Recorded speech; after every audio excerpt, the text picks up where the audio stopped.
हे मर जीवा अमृत पीवा, क्या धसी मरसी पतार। गुरु की दया साधु की संगति, निकरी आवे ही द्वार। नमस्कार दोस्तों, मैं अविनाश दास रेशनल कबीर यूट्यूब चैनल में आप सबका हार्दिक स्वागत करता हूं। साथियों, यदि आप इस चैनल में पहली बार वीडियो देख रहे हैं या सब्सक्राइब नहीं करे हैं तो सब्सक्राइब जरूर करें और शेयर करके अपने सभी साथियों तक पहुंचाएं। यह रेशनल कबीर यूट्यूब चैनल किसी भी जाति, वर्ण, वर्ग या व्यक्ति विशेष को आहत पहुंचाने के लिए काम नहीं करता है। यह चैनल जो है सत्य को समाज के सामने रखने का काम करता है, लोगों को तर्कशील और वैज्ञानिक सोच क्रिएट करने का काम करता है और जो है पाखंड अंधविश्वास मिटा करके मनुष्यों में मानवता, प्रेम और भाईचारा को बढ़ावा देने का काम करता है। दोस्तों,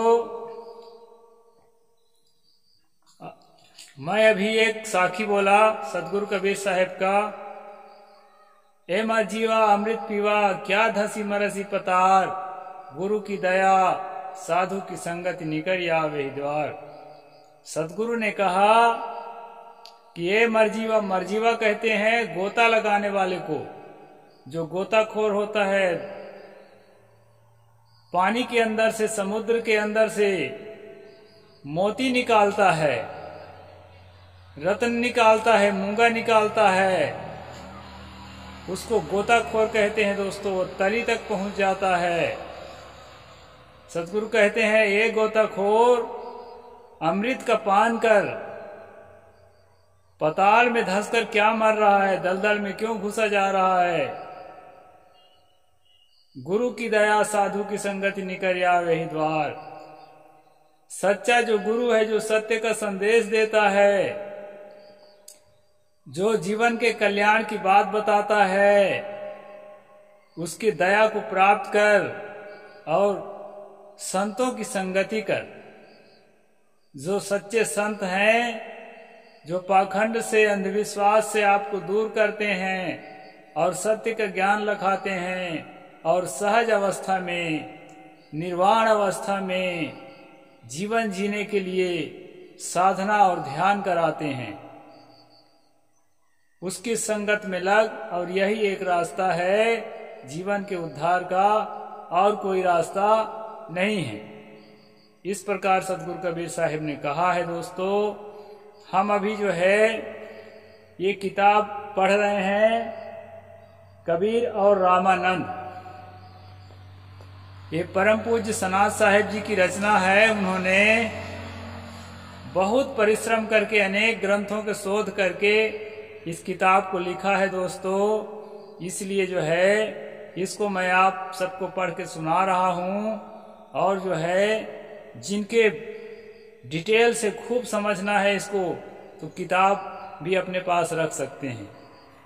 साथियों, आज का चैप्टर है कबीर का भक्ति आंदोलन।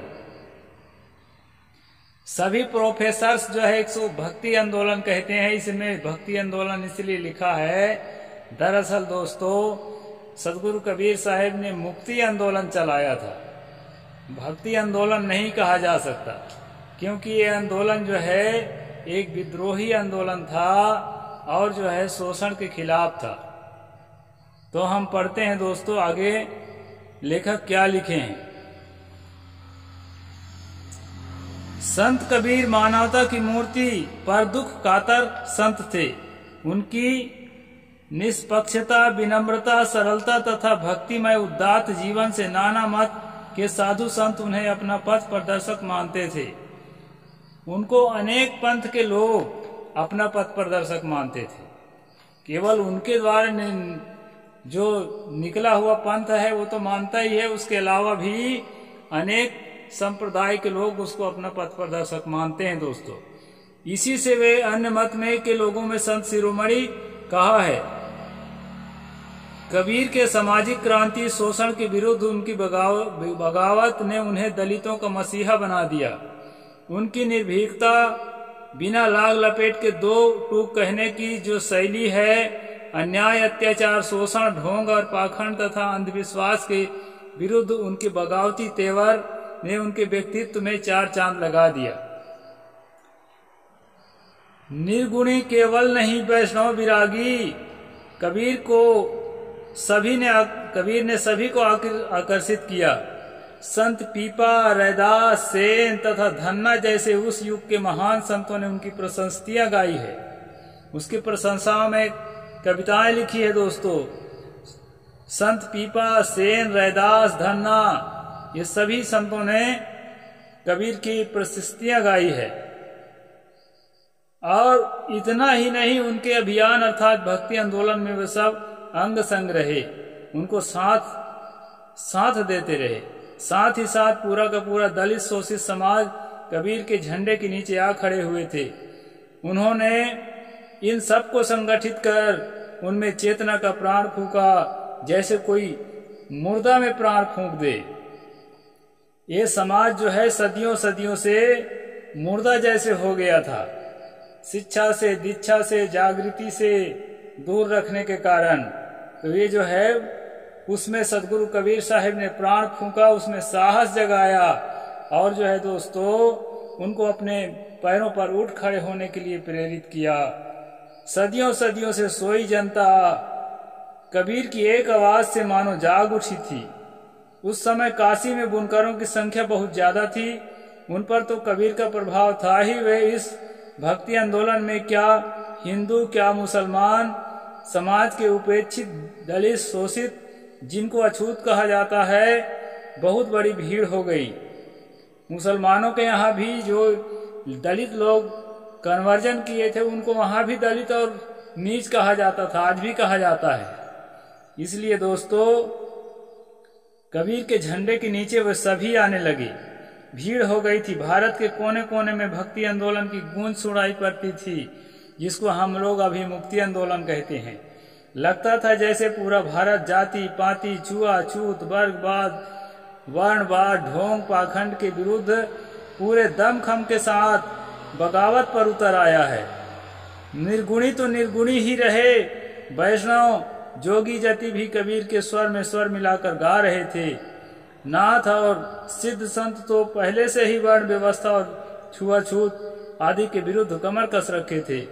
फिर तो क्या पूछना, पूरा देश भक्ति आंदोलन के रंग में रंग गया था। उन्हें देखकर ब्राह्मणों के होश उड़ गए। कल तक जो उनके जूते के नीचे थे, जिनकी जुबान सदियों से बंद थी, जो गूंगे बहरे का सा जीवन जी रहे थे, जिनको सवर्ण हिंदू कुत्ते बिल्ली से बदतर समझते थे, जो समाज शिक्षा दीक्षा से लाचार, अपने को असहाय असमर्थ समझ रहे थे, अपनी गरीबी तथा अछूतपन को जो लोग अपनी नियति समझ बैठे थे। हमारे कर्म का ही फल है, इसलिए हम जो है इससे ऊपर नहीं उठ सकते, ये भगवान की देन है, ऐसा अपने अछूतपन को समझते थे। दोस्तों हमारे पूर्वज लोग कुत्ता बिल्ली से भी नीचे जीवन जी रहे थे, शिक्षा दीक्षा से लाचार, अपने को असहाय असमर्थ समझते थे। स्वाभिमान क्या है वो जानते ही नहीं थे। इतना मर चुका था जमीर और इतना मर चुका था स्वाभिमान। इस पर जो है ना तुलसी गोसाई कबीर साहिब के जस्ट 60-70 साल 100 साल के भीतर जो है उनके बाद जो संसार में जन्मे, उन्होंने अपने वाणियों में उल्लेख किया है, वर्ण धर्म नहीं आश्रमचारी, श्रुति विरोध रत सब नर नारी। भारत के पूरे स्त्री पुरुष जो है श्रुतियों के, हमारी परंपरा की किताबों के विरोध में खड़े हो गए हैं। वर्ण धर्म को नहीं मान रहे हैं, जाति पाति को नहीं मान रहे हैं, 4 आश्रम को नहीं मान रहे हैं। ऐसा तुलसी ने कहा, बादहि शूद्र दुजन सन हम तुमसे कछु घाटी, जा नहीं ब्रह्म सो विप्रवर आंख देखा वहीं डांटी। ये शूद्र जो है द्विजों के साथ जो है विवाद करने को खड़े हो गए हैं और कहते हैं क्या हम तुमसे कम हैं? जो ब्रह्म को जाने, जो सत्य को जाने, सोई श्रेष्ठ है। ऐसा कह करके जो है आंख दिखा करके डांटने लगे हैं। इतने हिम्मती हो गए। ऐसा जो है तुलसी अपने तकलीफ को बयान किया है दोस्तों रामचरितमानस के अंदर। समय बीतने के साथ साथ कल तक जो लोग कबीर की खिल्ली उड़ाते थे, उनकी उपेक्षा करते थे, उन्हें अपमानित प्रताड़ित करने में कोई कसर नहीं रखते थे, लोग कबीर की ओर आकर्षित नजर आने लगे। यानी ब्राह्मण लोग भी उनके नजदीक आने लगे। सर्वानंद जैसे शास्त्रार्थ महारथी ब्राह्मण, जिन्होंने भारत के पंडितों को शास्त्रार्थ में परास्त कर अपना नाम सर्वाजीत रखा था, वह भी कबीर साहब से परास्त होकर उनका शिष्यत्व स्वीकार किया। जब काशी के विद्वान पंडितों की आंख खुली, अरे हम लोग तो जिसे अनपढ़ जुलाहा समझकर उपेक्षित कर दिए थे, उनमें इतनी प्रतिभा है। तभी तो काशी नरेश वीर सिंह, मगहर के नवाब बिजली खान तथा गहोरा नरेश राजा वीर सिंह जुदेव ने उनकी शिष्यता स्वीकार की है। यहाँ दो वीर सिंह है दोस्तों, इसको ध्यान में रखेंगे। एक काशी नरेश वीरदेव सिंह है और एक गहोरा नरेश वीर सिंह जुदेव है। इस पर ध्यान रखेंगे। ये बड़े बड़े राजे रजवाड़े और बिजली खान जैसे बड़े नवाब जब उनके शिष्य बने, इसके बाद जो है पंडितों का थोड़ा सा जो उनको दबा के रखना चाहते थे, उनका अहंकार थोड़ा कम हुआ। श्रुति गोपाल साहेब, श्री भगवान साहेब, जागू साहेब, ज्ञानी साहेब, पद्मनाभ साहेब, कमाल साहेब तथा तत्वा जीवा आदि प्रमुख संत थे। वैसे तो सैकड़ों संत जो है उनके शिष्य हुए और पूरे देश में जो है सत्य का प्रचार करने लगे।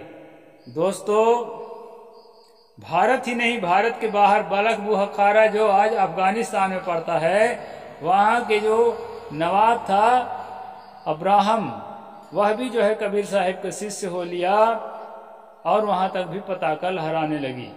भारत के कोने कोने में भक्ति आंदोलन की गूंज उठने लगी। तभी सुदूर आंध्र प्रदेश के निर्गुणी संत मेमना जी, निमाड़ के संत सिंगा जी, पंजाब के संत गुरु नानक जी तथा राजस्थान के संत दादू दयाल जी इस व्यक्ति आंदोलन में सक्रिय हुए। भक्ति आंदोलन में, उस भक्ति आंदोलन में महिला साध्वियां भी पीछे नहीं थी।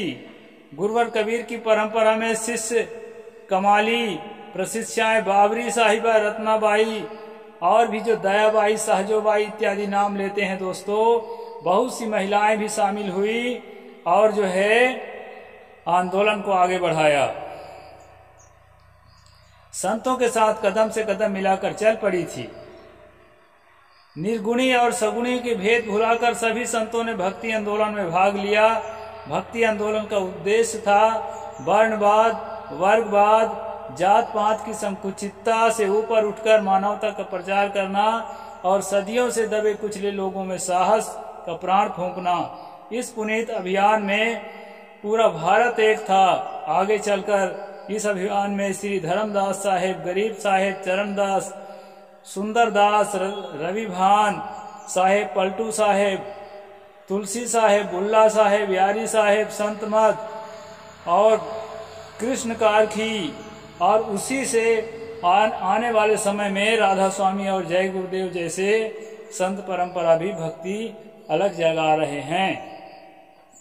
महाराष्ट्र के संत तुकाराम, सांवता माली, चोखा मेला, गोरा कुम्हार, नरहरि सोनार, कान्हो पात्रा जैसे साध्वियां भी सम्मिलित थी।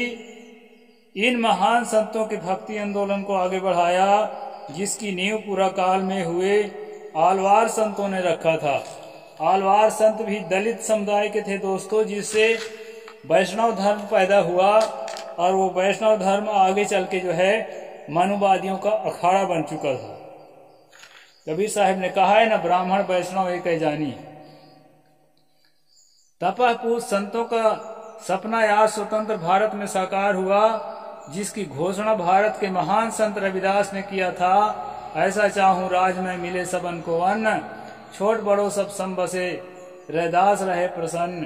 तो इस प्रकार से दोस्तों ये भक्ति आंदोलन जो जिसको प्रोफेसरों ने लिखा है, वास्तव में ये जो है भक्ति आंदोलन ना होकर के मुक्ति आंदोलन था। और इसमें अंधविश्वास से मुक्ति, जात पात से मुक्ति, ये सब की चर्चा चलती थी और जनता को जागृत किया जाता था। और उसी के आगे चल के परिणाम निकला कि हम लोग शिक्षित हो रहे हैं, हम लोग जो है संपन्न हो रहे हैं, हम लोग जो है तर्कशील हो रहे हैं, वैज्ञानिक चिंतन हम लोगों में विकसित हो रहा है। ये सब के जड़ में है सदगुरु कबीर साहब का मुक्ति आंदोलन, जो उस काल में उन्होंने शुरू किया था। तो मैंने संक्षेप में दोस्तों किताब में लिखा अनुसार भक्ति आंदोलन या मुक्ति आंदोलन जिसे हम कहते हैं, उसका वर्णन जो है मैंने किया। अब आज का प्रसंग यहीं तक रखूंगा। साहेब बंदगी। जय भीम, जय जोहार, जय भारत।